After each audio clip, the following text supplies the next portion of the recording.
2017 সাল থেকে শিশির মনিরের সঙ্গে নির্বাচনের প্ররোচনায় এসে পরিচয় হয়। তারপরে আস্তে আস্তে কথা হয়, তারপরে ভালোবাসা হয়, প্রেম হয়।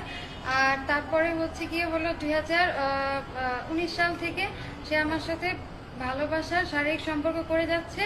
এবং তারপরে যখন আমি বিয়ে করার জন্য চাপ দিয়েছি, তখন সে বলছে যে দেখো এখন তো আমি বিয়ে করতে পারছি না, তুমি টাকা নিয়ে আপোস হও, যেন মানে টাকা নিয়ে আমি দূরে চলে যাই।